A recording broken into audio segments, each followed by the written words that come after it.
next guest is an Emmy Award-winning TV host, a best-selling author, restaurateur, and chef. She's made a name for herself around the world thanks to her delicious home-style recipes that have won over the hearts and bellies of fans from Italia to LA. Here to celebrate her restaurant cookbook with recipes from her acclaimed New York City eatery, Lidia, please welcome Lidia Bastianich. Lydia, we're so thrilled to have you here, so welcome. Let's talk about this new restaurant, okay? Sure. Lydia, your recipes from the flagship restaurant. And you've been cooking for 30 years. You've done cookbooks and 30 years worth of cookbooks. Why is it important to give your fans a glimpse into some of your most famous recipes? Okay, there's a little corrections there. I've been cooking for 48 years.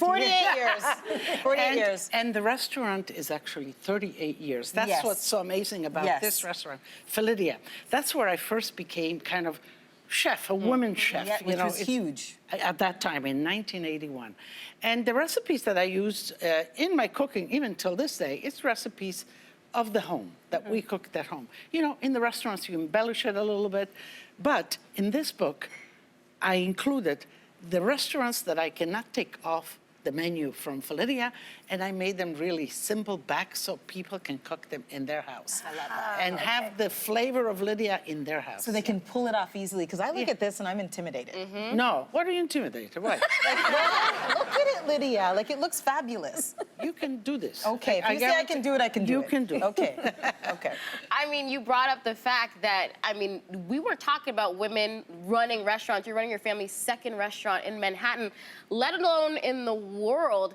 Why was that so special for you? Because you said something very interesting. It was like, I've been doing this. I've been in the kitchen. Nothing new. Right, exactly. You know, yes, there was something new when Lydia, when I appeared in Manhattan in '81, I was 34. Says, who is this Italian young woman chef in the restaurant? You know, it was not happening. But for me, you go to Italy, women are in the kitchen Right. all the time. Yeah. Women are the chefs in restaurants. So for me, it wasn't all that new. But one thing that I did do different maybe is, because, you know, the Italian-American cuisine, we all know it, but if you go to Italy, Italy has 20 regions, and they're very different in their food. And what I cook at home is regional. So I said, I'm going to cook as I cook at home. I'm going to cook regional.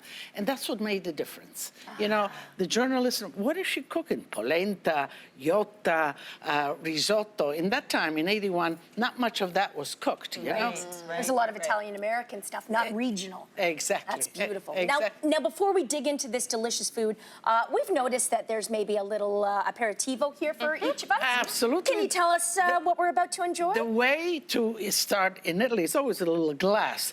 And it's a fragolino in a sense. Fragola is strawberry. And it's a martini. It's a vodka martini. Cheers. Cheers. Yeah, I'm yeah, gonna yeah. talk. Cheers. I'm gonna Cheers. talk Yeah, while yeah. you guys cheer. Okay. And it's, you know what you do? You take some ripe raspberries, strawberries or raspberries, with a little bit of sugar. You Lydia. cook it down, you make a syrup, and you chop it up, and that's what gives it the color and the flavor. Then you put some vodka in there, a little bit of lime juice okay. if you like. Yeah. Getting better? Yeah, it's beautiful. If you want to lighten up a little bit of soda, club soda, whatever. And you know what's wonderful about this recipe? You can make it for kids. Omit the vodka. Yeah, of course. Oh, that's true. And that's delicious. Yes, Oh, yes. so good. yes, I yes. did notice move that on. your glass is way bigger than everyone else's, so I'm just gonna, go on. Let's dive in. Is she, You is drink. she always like this? Yes, she is. Yes. Girl, you have no idea. We're going to dive in. You go ahead and enjoy, Jess. Lydia, No, we're have going to it. start with the food. Look at her. Yeah, we're gonna start with the food. Asian, this is the first one, it's called the fennel and Asian pear salad. And I don't necessarily think of pears or an Asian pear salad when I think of Italian food. What does make this Italian to you? Well, you know, in Italy, pears and sheep's milk cheese is a tradition. You know, pere e cacio e pere. You know, cacio is, so, you know, I took a little bit chef's liberty.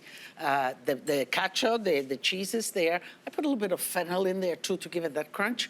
But Asian pear are so crunchy, so crispy, and they're not as sweet. So I substitute delicious. it. Is that okay? I substitute- Delicious. All right. Wow. Good. Delicious. And then I have, you scrape the cheese on top, you grate the cheese. Then I have a little bit of the pistachio nuts to give it a crunch. Ooh, I love that. Yeah. Listen, I'm not waiting. I'm getting right in. You tell me why the chicken pizzaiolo is one of your favorite and why it does so good, because this already looks good. The chicken pizzaiolo, pizzaiolo means kind of with tomatoes and whatever, and the chicken parmigiana is the Italian-American favorite. This is another rendition, because parmigiana in Italy is not all that sauce over it. Is the meat, whatever, a little bit of cheese, a little bit of breadcrumb in the oven. So this is chicken breast. You season the breadcrumbs with oregano, with a little bit of oil, with cheese. You soak you marinate the chicken in buttermilk. Oh, yes. Yeah. Then you take it out, you bread it, and you put it in the oven. This is not fried chicken. It's baked in the oven. It's nice and crisp with the cheese on top, and you make a little bit of fresh tomato sauce, marinara sauce, and so it's at the end. It's lighter. It's a lighter version. Are you liking it? I'm gonna have this for myself. Now, in the restaurant, you sometimes pair a butternut squash parmigiana to go with the chicken. Why is that such a great combination? Well, first of all, cooking is all about, at least I profess, and I recommend seasonal, local, and good ingredients, because good ingredients take you halfway there. And if you're cooking an ethnic cuisine, use the traditional ingredients. So now it's fall into winter. There's plenty of squash around. Let's do some squash parmigiana. Eggplant parmigiana could be done like that. In the summer times, you can do zucchini parmigiana like that. But vegetables, I love my vegetables. In Italy, when you're served the plate, the proteins only take about 1/3 of the plate. 2/3 is vegetables and legumes. Right. And I think this is where we should be all heading, because it makes sense. And so, having a big kind of platter of parmigiana like that, and this, but also, I'm getting you ready for the holidays, ladies. This is really great for the holidays, because you can imagine, you can have 20 of those on a tray. In the oven. Oh, yeah. You can have 2 casseroles, 3 in the oven, and then you're ready to serve your guest. You can have a drink while the oven is... And actually enjoy your guests, right? Yeah, Exactly. yeah, it's Okay. perfect. Exactly. Can we get to dessert? Of I think course. it's the most important thing. I do. Your almond and chocolate tart caprese is just famous at Felidia's. Tell us why it's so special. Well, the caprese is almond flour, lots of chocolate and nuts.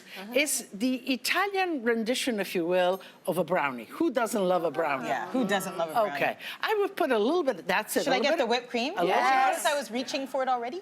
Yeah, Yeah, I was. right on top, I would put a little bit of the amarene cherries, which are, amarene are the bitter cherries, but they're cooked with spices and herbs and sugar. Oh my gosh. And so it makes a great complement. Even on ice cream, they're delicious. They look like little jewels, like little gems. Ah, They're and so they are. pretty. And they are. Yes? They are. Yeah. Well, Lydia, we want to say a big grazie for you. Yes. Thank you. Italy, you forgot Italy. Yes! We're going to tell everybody about that on the other side, but we want to say a big thank you for coming. We love it when you're here. Thank you. We love it when Thank you're you. here. Thank you so much. Thank you. Thank you very much.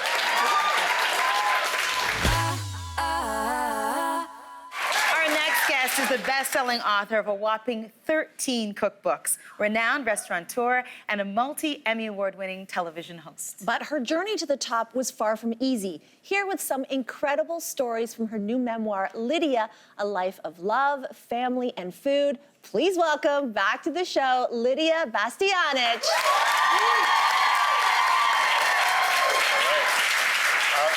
Well, first, Lydia, I just want to say congratulations for winning your second daytime Emmy last weekend. Just last weekend. You've been sharing within millions of people's homes for the last 20 years with your cooking shows, and now you're sharing a little deeper personal stories by writing a memoir. What made you want to do that? Well, Tyron, I always thought that people wanted from me recipes and cookbooks, and I'm a cook. But I am also an immigrant. I came here when I was 12 years old. But sometimes when you come that young and you're an immigrant, you want to forget that. You want to be, as soon as you can, be an American, be part of the new opportunities that you have. And so I kind of put that in back, almost not wanting to, but I knew all along that I would write my story for my children, for my grandchildren. And then it happened that, I wanted to share with everybody, with my fan, everybody wanted to know. And here it is, and I'm delighted I did. Yes. So are we. Thank you. The story is so fascinating. You were born in 1947 to Italian parents who were living under a communist regime in Yugoslavia. So take us back in time. What are your memories about that time? Well, I was born in a part of Italy. If you look at Italy north, all the way northeast, where Venice is, in that corner, there's a little peninsula called Istria. And Istria and a little bit of Dalmatia, that was all Italy. We were ethnic Italian, speaking Italian.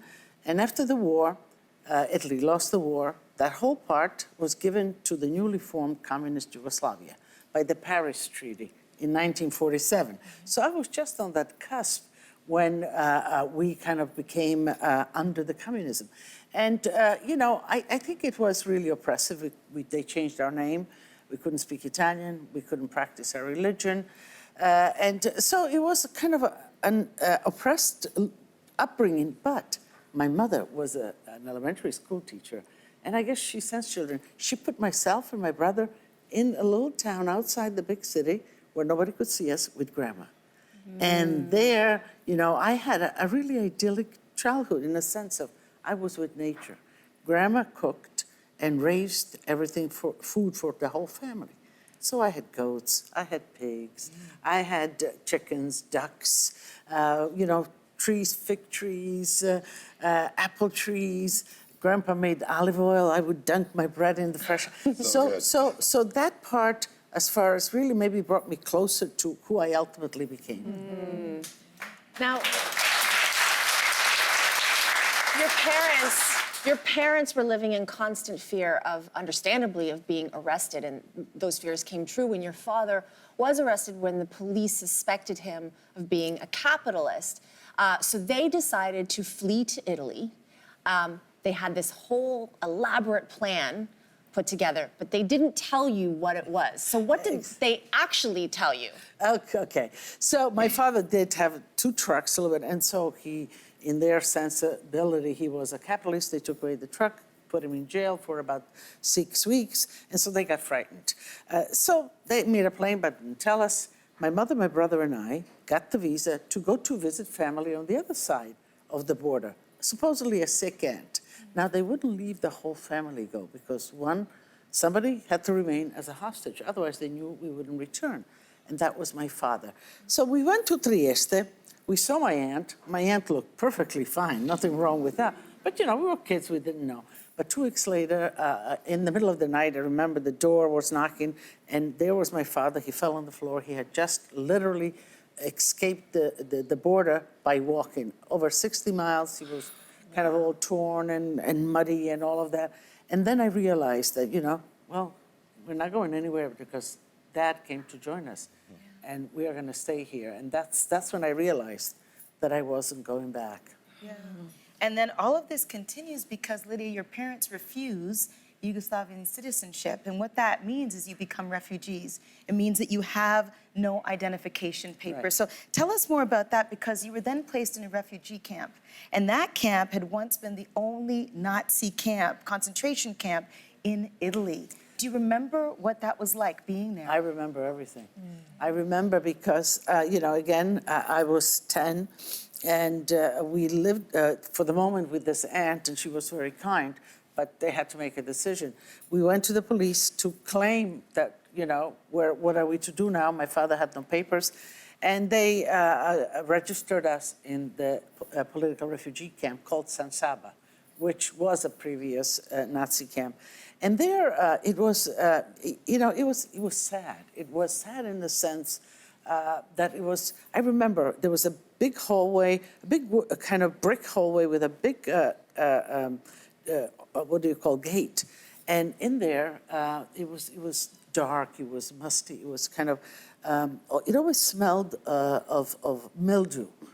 And we had like big, rooms divided in cubicles for families, you know, families to live. We had bunk beds, 2 for me and my brother, and 2 for my mother, all in one room.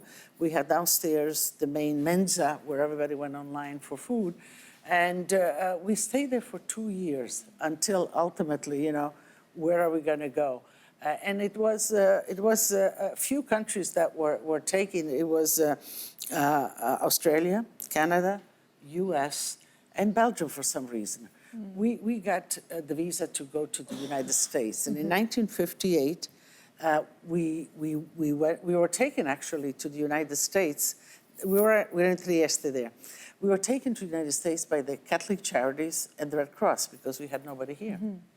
And so we came, and this was a new opportunity at life. And even though we didn't have anything, I remember, being joyous.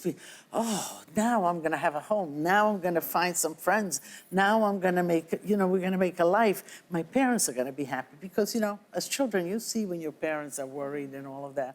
So we were concerned about them too, in our own little way, me and my brother. Well, you've made a lot of people happy after your life in America with all this success and the love of food, and you say you're very proud of being American. This is the country that gave you all the things that you have, including Spam. So you grew up, you talked about, goats and pigs and the farm and this beautiful fresh food, and then tell everybody how you came to fall in love with Spam. There was a period of not enough food, so, But coming to the United States was different. Everything was different, New language, we didn't speak English, new customs, and of course, new food, the supermarket store. I don't think I've ever been to a supermarket store. You had so much, and so much to choose, and you didn't recognize, so you would look. But yes, we discovered as we went along. And one of them, Spam has the picture on but we went a lot by pictures, what we liked. And Spam was on and it was delicious because you opened it was very aromatic, meat, we didn't and I love that. I love doodles and all of that. That was all part of my kind of initiation, if you will, into the new culture. And I like that. Frankfurters. Peanut butter and jelly. I'm getting dry. Good. I'll ask you a question about those early days. I mean, you had a passion for food even then. You started working at a bakery, but you were only 14, so you had to lie about your age. But funny enough, it was Christopher Walken's father that owned the bakery. So you grew up working alongside and being friends with Christopher Walken. Right, kind of corner to the apartment, fourth floor walk-up apartment that we had, which was great, was Walken's Bakery. By now we were in Astoria, which is a very ethnic part of Queens. Yes. And so Germans and Greeks and Italians, lots of them. And there was this wonderful bakery. We would go shop there. But then, I needed a little money to buy my stockings. My mother, didn't have too much money, and I needed nylons, all that young girls need. So I said, I'm going to go and ask them if I could work on Saturdays and Sundays as a sales girl. But they wouldn't take at 14. I was always a big girl. I lied. I told them I was 16. They took me, and we became friends. Still friends, aren't you, to this day? We're still friends. That's awesome. That's so great. Look at you guys. Lydia, we love having you here. He's a good cook. Is he? Yes. All right. Please come back anytime and share your amazing stories with us. We loved having you. Thank you so much. Thank you. So once more, the memoir is called Lydia, A Life of Love, Family, and Food. It's available now, and everyone here in our studio audience, you're getting a copy of your very own.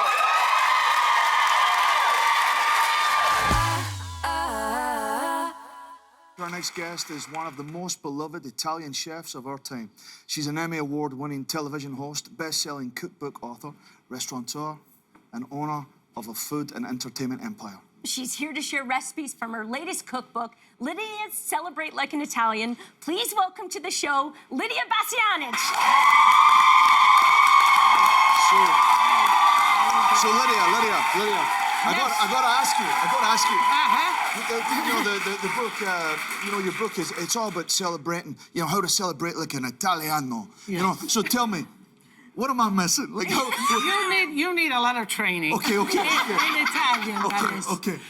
So, Italians love their food. Yes. They love their family. They love to eat, have a good time, and enjoy life. So the celebrating in Italian is all about. So they're Scottish.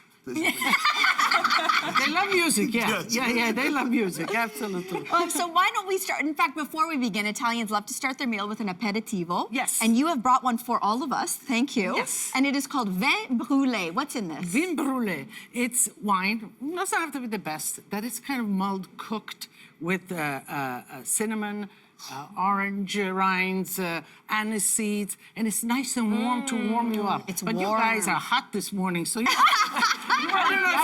I don't know if you need this, but it's good. Okay. It's gonna fire us up even more. Salute. Salute.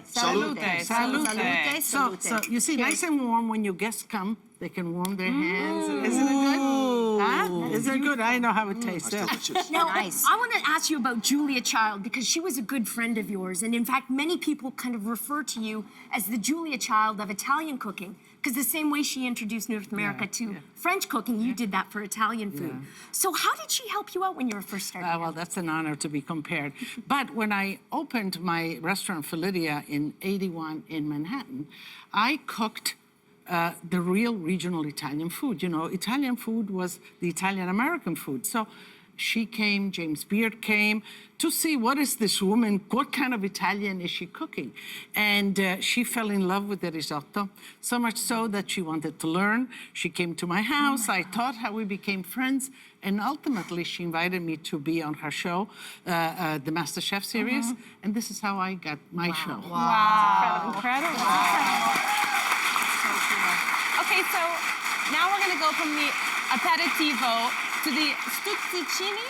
Stuzzichini. Stuzzichini. Stuzzichini. What does it mean? Stuzzichini, stuzzicare, to pick here, to pick there, just like here, to pick and to eat. So stuzzicare, stuzzichini means little things to taste. Okay, so these are little prosciutto purses that you've This brought. case, yeah. Yeah, so okay, so this is one example of this. What is inside of this? So it's a slice of prosciutto cut in half, put some grated grana padano, and then you have some chives, just that I sort of in hot water, tied with that, and then just saute it lightly in a pan with a little bit of butter. It's nice and warm, and then you can just pop the whole thing in your mouth. Really? Just like that? It's Just just like that. ready. Okay. All Well, All right. Now listen, well, she enjoys that. I want to talk to you about when you first immigrated to the U.S. when you were 12. You grew up in New York.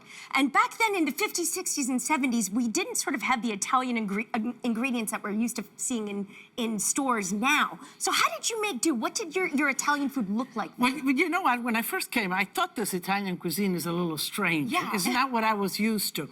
But the reality is exactly that those immigrants that came, they were excited, they wanted to, of course, cook their food, but they didn't find the ingredients. So they made do, the memories of the recipes that they had with the food they then found. And a new cuisine was born, the Italian-American cuisine. Yeah, stuff like spaghetti and meatballs. Spaghetti meatball, veal parmigiana with a lot of cheese and sauces. The Sunday sauce, you know, with a lot of meatballs and sausages and meat in there. In Italy, meat was scarce. So when they came here, they had a feast. They loaded it up with meat. Now, listen, you've spoken out about Trump's proposed immigration ban, and I'm curious to know how important how important do you think immigrants are when it comes to the culinary scene? Well, I think we're all immigrants, and America is made up of immigrants. Certainly, I came as a 12-year-old, and I feel very American today, and really an opportunity that I had in my life. But food reflects the immigrants that come. I mean, look at you walk down Toronto Main Street, they're full of different ethnic restaurants. That's the beauty of it. And you know what? With food, you really get to understand a culture. Yes, you do. Because food expresses the topography of the area. So you really, sitting at the table with somebody, you connect on many levels, emotionally, affectionately, but also culturally. Yeah, I love that. No, I'm not to disturb you, but I'm dying to have a bite. Like this thing's like go on, Johnny. You know, this here, ziti. Is that right? Ziti, yes. Is that how I pronounce that? No, good. You're doing a good job. Ziti. The pesto, the crispy bacon. Can you quickly tell me? Before the saliva gets... Can you quickly tell me what is in this, and please say to me, why don't you have a bite? Why don't don't you have a bite thank you, while I thank explain? you. So the pesto, you know pesto because you said pesto. Oh, my It's pulling together vegetables of some sort. It could be basil. In this case, I use kale. Kale, a little bit of garlic, olive oil, a little bit of pine nuts. You make it into a sauce. You cook your pasta. Separately, you kind of render a few bacon tips, and you mix it all together with grana, and that's what you get. It's easy. It's unbelievable. You can, yeah? Thank you. Lovely. Johnny, feel free to continue to eat. Just I'll be on back. your merry way, yes. So why don't we get to a few sides, Lydia? And Brussels sprouts with lemon sauce is what you have brought to me. And so Brussels sprouts are like the new hot thing. So A, I want to know how you made this, and B, how do you say Brussels sprouts in Italian? Broccoli, cavoletti piccoli. Cavoletti. Cavoletti. Cavolo means a big cabbage. Cavoletti is the diminutive. Wonderful. Yeah, and it's made very simple. As you can see, those are the little cabbages. I pull off all the leaves because I feel that the leaves this way get all of the flavoring. Ooh, okay. And I saute them in a pan with a little bit of garlic and bacon, crispy bacon. Bacon makes everything better. And the sauce I make separately. The sauce is separate. The sauce is lemon, a little bit of butter, white wine, a little bit of mustard, and you put that underneath, and you put the broccoli on top. Beautiful. Wow, I've never had Brussels sprouts like this. Delicious. Good. Delicious. Good, and good for you. And good for you. Okay, so Lydia, your Twitter bio says, I've married my two passions in my life, family and food. And you're not just close with your family, you actually work with many of them. You co-own restaurants with your daughter, and you co-wrote this book with your daughter as well. Yeah. So, and your mother still lives with you, which is just incredible. So, oh, look how cute she is. Well, so what is there it? she is. Look at that, that's amazing. Not only, she's 97, and she lived with me, but you see, she lived with me. She brought me to America. I was 12, and my brother was 14. And two parents taking two children, they had nobody. They didn't speak the language. And I remember she was stressed. I remember her crying and all of these things, because immigrating is not an easy thing. So, then she stayed through me to help me to become who I am, raise my children and whatever. And so now we're all taking care of her. She is with us. That's beautiful. That is beautiful. She loves her garden. That's the family at the table. That's the family at the table, my grandchildren. I have now 5 grandchildren. I have 2 children, but I skipped over the children. I'm going to the grandchildren. Very smart. And I bet they love this. I bet they love this because no celebration is complete without a sweet treat. And this is tiramisu, but you sort of added a twist to it. Tell us about it. Yeah, it's one of the dolci al cucchiaio, which means a spoon dessert. Italy has many of those. And basically what it is you have some cookies left over, you have some sponge cake left over, and you layer it. And the traditional tiramisu is the soaking of coffee and mascarpone and all that. But you can twist it any way you want. Here, I made it with berries. Everybody loves berries, so you have this layer of sponge cake, and then you macerated the berries together, the juice, you wet, and then you put a layer of sponge, wet it with the berries, a layer of the cream, a layer of sponge, and so on down the line. May I? Go right for it. Oh my gosh. Okay? Oh gosh. Just a small piece. Oh, That looks amazing. Well, let me just, Okay. a little bit of, go ahead, you go. Yeah, there we go.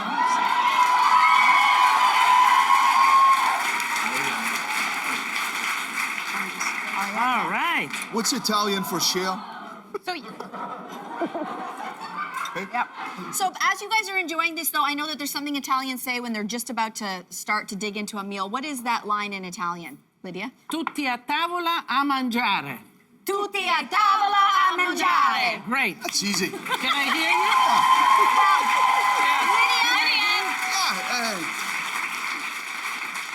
Yeah. Tutti. A tavola Italia. a mangiare. A mangiare. Well, let him keep working on that. Thank you so much for being here. You're such a treat. Come back and visit us anytime. Salute, salute. Salute. So for all of you watching, if you'd like to try, and I think you would, any of these delicious recipes, look for them at thesocial.ca right after the show. Okay, so again, Lydia's cookbook is called Lydia's Celebrate Like an Italian. It is available right now. Everyone in our studio audience, you're getting yours today!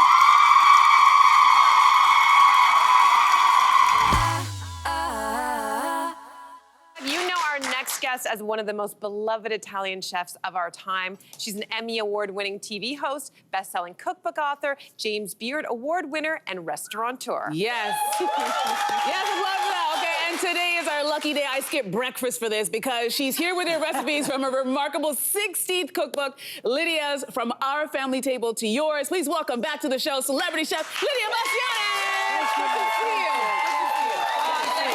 We obviously love it when you're here.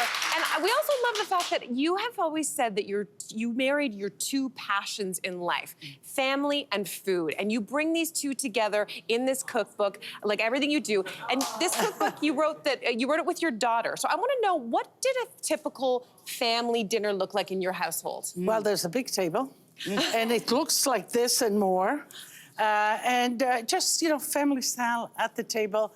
And not necessarily, this is a lot of stuff. Yeah. A table at home doesn't have to be overcrowded. Yeah. Some good food, a nice little salad, and whatever. Some good wine. Yeah. Oh, yeah. Okay, we like that. Lydia, you're speaking my language. But and you need your family, you need your friends, you need people that you love. And people that you want to give love to with food. Because food is nurturing. Yeah, food is love, yes. And we are thrilled to eat your family recipes, but we're gonna start with a salad, the frisée salad. Am I saying that correctly? Yeah, this is frisée. Okay. This is the kind of, you get like a whole head. It's a little too much, so I have here. Okay. And frisée is good because it's crunchy and it's not tough, but it's resilient. So when you're making your salad, you can make it a little bit in advance and it'll keep. And this will make could make a whole meal, lunch, or as an appetizer. Okay. So all of these things will go in there, but I want to show you the salami part. You can put salami, you can put ham. Love it. Salami in a salad, I love it. Now you see, nice and thick, you want to cut it, and you want to kind of, so that you find these little pieces in there that you can kind of eat. Okay, so this goes in. We're just putting all of the things in it, right? All of those things. And this is the product. So this is a giardiniera. Giardiniera is pickled vegetables. Okay. And it usually, in the Italian tradition, summertime, lots of vegetables, wintertime, not so many. They didn't have the freezer or anything. No. They made the giardiniera, just like that. Giardiniera? It's got a little bit of a kick to it, right? Like a little bit, like I love It's pickled. It's pickled. It's pickled vegetables, Okay. peppers, carrots, or whatever. A little bit of onions in here, sure. Put all of it, or just No, red onions? no, just not too a little, much? not too much. This is the provola cheese. Provola is a cheese like a mozzarella, but it has a little. It's more pronounced. The salad already looks gorgeous. You haven't even finished making it yet. Okay, I'm making it, and ask me any questions. Can we try Okay, this wait, out? before we try, you have to say your catchphrase. You have to say your catchphrase for us. Tutti a tavola a mangiare. Everybody. Okay, now we'll take it. Okay, so this is the dressing, and it's oil and vinegar. That's all it is. And you can do it individually, or you can sort of whisk it, and it sort of emulsifies like that. It's And gorgeous. you toss it. I'm saving the eggs. You can put them as a decoration like that, or you can toss them in. If you toss them in, what happens is that the yellow kind of blends into the salad, and you just mix that salad. Isn't that gorgeous? Do we love that? Yeah. So nice. And it tastes incredible. Okay, you have also brought an appetizer for us. So tell us about this spicy roasted cauliflower. So, vegetables. Us Italians, we love our vegetables. And here, always in America, how do I prepare what? Everybody loves crunchiness. Kids love crunchiness. So this is cauliflower, the head of cauliflower. Cut it into florets, boil it. Okay. And then you make a breadcrumb, flavorful. Breadcrumbs, oregano, parsley, peperoncino, salt, pepper, oil, toss. And then those cauliflowers, you toss it in that with oil. I've never had a cauliflower this good in my life. Delicious. My son would eat this. All right, okay. And you put it in the oven, and you have a little bit of marinara sauce next to it, or whatever. That's as simple as that gets. Yeah, that's another winner. Okay, we couldn't have you here without having you do a pasta. Okay. So, another one.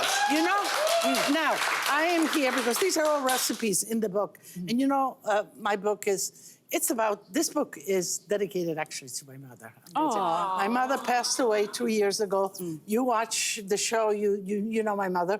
And you ask me, my viewers ask me, Lydia, what does your family love to eat? What do you cook for your family? So this book is dedicated to my mother, and it is the favorite family recipes. Okay. So all of these are the favorites. This is one of those simple and straightforward recipes that hopefully you ladies can make. It'll become our We'll family make. recipe. Yes. So what you do is, the cherry tomatoes, cut them in half. Okay. You know the seasoned breadcrumbs you made for this? We can reuse them here. I'll make it for this. So the seasoned breadcrumbs, the tomatoes, toss them a little bit of oil, salt and whatever, toss them in the seasoned breadcrumbs, put them on a parchment paper in the oven, 375, and let them get sort of toasty and baked, and they get sweet, and the bread gets crunchy. The pasta, while you pull out the tomatoes, you have the pasta boiling, the water, cook the pasta, hot pasta, you throw the tomatoes in it, some oil, toss, a little bit of cheese, and a little bit of basil, and you have your pasta dish. So Incredible. great. All right. Okay, so since we've been talking about family, we saw that you posted about going to visit your grandson at college. It looks like a big party. And you cooked for all his friends? That is so cool. I have 5 grandkids. Okay. And they're, all of them, some of them out of college, some into college. And I went to every single college that they went. I went, You were dorm hopping? I went to the dorm, I cooked. For everybody? Did they appreciate what they were Well, getting out of this? Yes, yeah. Okay. Thank you. Let me tell you, but not for the whole dorm. Whoever my grandson or granddaughter chose, grandma's coming. Yeah. And I cooked in the dorm.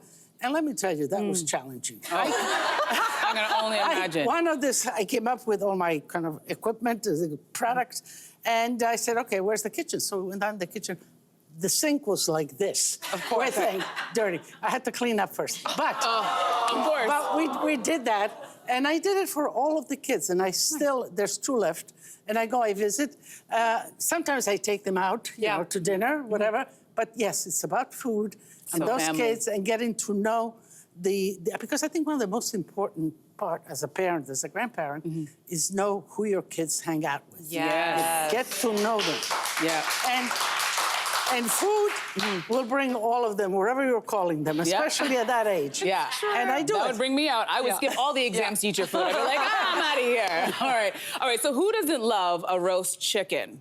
Now, I feel honored that you're going to teach us how you make your special roast chicken. I can't wait to hear everything. Okay. The important thing in cooking is that you buy good ingredients, especially when you're dealing with meats and all of that. Make sure that it's a free-range chicken. It's a little bit more of an investment, but it yields a lot. It yields a lot more flavor and health-wise and all that. So this chicken is a nice free-range chicken, a nice size. If you're making a chicken, because you can do a lot with leftover chicken, so nice size. And then I make like a pesto, oregano, rosemary, lemon and all that, and I put it in a food processor, and I make like a paste.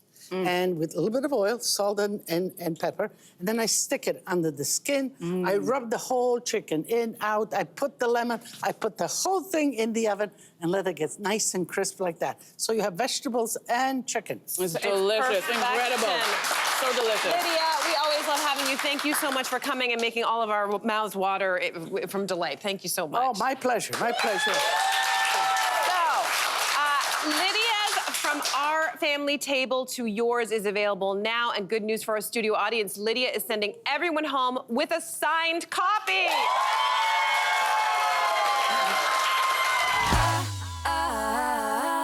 Our next guest needs no introduction. She's an Emmy Award-winning TV host, best-selling cookbook author, James Beard Award winner, and the heart behind many incredible restaurants. Yes, today is our lucky day because she is here with recipes and tips from her latest cookbook, Lydia's The Art of Pasta. Please welcome back to the show, Lidia Bastianich! Thank you. So good to have you here. You are the queen of Italian cooking, so we want to start off with something very simple, and I want you to finish this debate or give us the answer to this one. Now, when we're cooking pasta, some people put the salt in the water right away when the water is cold, and others wait till the waters come to a boil to put in the salt. which way is the right way, Lydia? When you're ready to put the pasta, just before the water is boiling. Yeah, because, you know, as the water boils, it evaporates, concentration of salt differs, and it chemically changes also. So let the water boil. And then put the salt Throw in. the salt and then the pasta. Okay, now we know. Okay, all right. All right. We sorted that out. That's settled. Okay, everybody write that down. What do you say to people who throw their water out and they drain the pasta? Oof. What do you say to people who just let that water go down the drain? Well, no, don't do that. Save some. Because when you're, let's say, what I recommend is you cook your pasta, you have your sauce. You take a little bit of the sauce in a pan, not all of it because I don't like smothered pasta. Okay. Okay. So you put the pasta, the best thing is really to fish it right out of the water, not even drain it. Because right there, you put it right into your sauce and you finish cooking. Cooking it always a little bit al dente, so you finish cooking in the sauce. Okay. And then, you know, sometimes somebody's late for whatever, for the table or whatever, you have to wait a little more, it dries out. Instead of running for more sauce or butter or oil, a little bit of the pasta water, just to kind of loosens everything up and it makes it These are gems. Okay. So we have some delicious food here. We're gonna start off with a classic, spaghetti and meatballs. Sure. Now, most people, I understand, deep fry their meatballs, but you don't do it that way. How do you cook your meatballs? You know, that's a preference, but it's maybe a little bit healthier. Okay. But there's different ways. Some people just roll their meatballs and throw it right in the sauce, and that's okay too. Yeah. And some people fry it. And some people dive right in, but okay. Mel's already eating, go ahead. I'll talk. They said we could. Yeah. Some people fry them. Some people even roll them in flour and fry them. And that adds, you know, a little flavor. It sort of seals it. The idea is so the meatball doesn't fall apart. Okay. But also the flour that you flour releases in the sauce and it kind of makes the sauce a little creamier. Okay. I like it in the oven because I get the effect of the crunchiness on the outside. It seals the meatball and it's not fried in a sense. A little bit healthier. Yeah. And little then bit healthier. And then you throw it in the sauce and let it finish Can we cooking. talk about the sauce? Sure. What is Lidia Bastianich's tip for the best sauce? Well, sauce, you know, there's all different kind of sauce, but let's go to marinara. It's the simplest sauce. It has 3 ingredients. Well, oil, good olive oil, number 1. Garlic, sliced lot of garlic, and the tomatoes. The tomatoes, I like the plum tomatoes. You know, the long one, kind of the sexy tomatoes. Sexy, the sexy one. Well, you had that guy on before. The sexy, we're talking about good-looking guys. Yes. Oh, Chef Gino. Oh. I talk about good-looking tomatoes. Okay. I'm with that. A sexy tomato. Who doesn't want a sexy tomato? There you go. But it's good, you know, the San Marzano tomatoes, and they're kind of plump and all that. And they're good, I'll tell you even why they're the best. Okay, tell because me. they have a thin skin, Okay. a lot of pulp, not too much juice. Okay. So it disintegrates in your sauce, not too much juice, you don't have to cook it too long. And very little seeds. Seeds have tannin and make it bitter. Yeah. So you take those plum tomatoes, I crush them by hands nice. So garlic, oil, those tomatoes in there. Yeah. So a little salt. I put a little peperoncino. Okay. And I like to put in a whole kind of sprig of basil. You throw that in. fresh. Because, you know, when you throw basil in the sauce, it changes color. So throw the whole thing, let aroma out, and then when you're finished, the whole thing of marinara should take, once the sauce boils, no more than 20 minutes. It's the easiest, the fastest. That's okay. Yeah, and you pull that branch, the branch out, and then you're ready good to to go. dress whatever and add some fresh basil. Done. So that is the Love it. classic. The next one that you've made for us is a chestnut pappardelle with wild mushrooms. Ooh. Can you tell us about this? Well, that's a fall dish, certainly. The mushrooms are in. You know, the use of different. So this book, Sorry. It's really good. I'm sorry. You're listening. I'm listening, Lydia. Go ahead. Sound effects are good. Oh, yeah.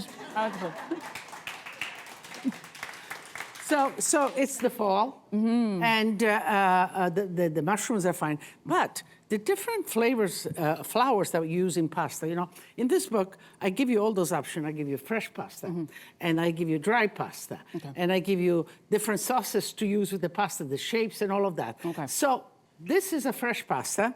The spaghetti is a dry pasta. Okay. The fresh pasta is made with chestnut flour. Now, you know, people didn't always have enough of anything to eat, so whatever they could make into flour, chestnuts, chechi beans, all of rice, everything, that's all good to make flours. Okay. So chestnuts, but chestnuts give it a really delicious. Did you hear me? It's very delicious.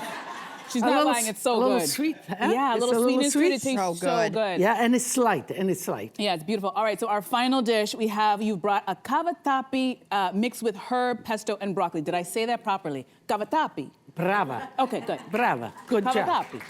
So good. We're going to Okay. try it while you talk about it, if that's So okay. cavatappi means screwdriver. And the pasta really, I'm used to handling with my hands. No, you can do whatever you want here. So this is the screwdriver, and it has a nice name. You know, there's more than 300 different shapes of dry pasta. I did not know that. All kinds. But it's important because the shape and the thing absorbs the sauce. So this is a simple sauce made out of spinach, a pesto, put it in the food processor, raw. A little bit of garlic, oil, a little bit of pine nuts. If you don't have pine nuts, walnuts are fine. Almonds are fine. And you render it into this pesto. You cook the pasta separately in this, and what you do is that you throw the broccoli's or any vegetable you do while the pasta is cooking right in that water. You don't have to put a separate or cook or whatever. So you let the vegetable cook with the pasta. It flavors the pasta, and then you just take it out and you dress it with the pesto. Pesto should not be cooked. No. No. I mean, no, because you want the freshness. The freshness. And when you cook it, it changes color. And all of that. So you want to have your bowl nice, warm. You pick up the pasta, put it right in there. A little bit of water is fine. Actually, you can use a little bit of water to loosen it up. Put the pesto in, toss it, and cheese, and voila. And that's it. That's All right. it. Good to know. And Lidia, you've been giving us so many good nuggets, but I understand you have a tip for getting all the sauce when you're packing up for the leftovers. We need to know this one, Lidia. How do we get all the sauce? I always do. Whether you're pulling the tomatoes out of a can or in a pot, you're cooking a sauce, you add a little bit of the water. It could be pasta water. It could be a regular water. Water is... Just get everything. Wash it a little. I was thinking more a piece of bread Swish to it. get the corners, That's how I get the rest of my sauce. That's a good tip. Right? That's a good tip. Well, Lidia, this is why we love having you here, because the food is phenomenal every you. time. Thank Thank you. you Thank you. so much. Thank you. Okay, it is called Lidia's The Art of Pasta. It is available now, but our studio audience is very, very lucky today. You're going home with your copy today.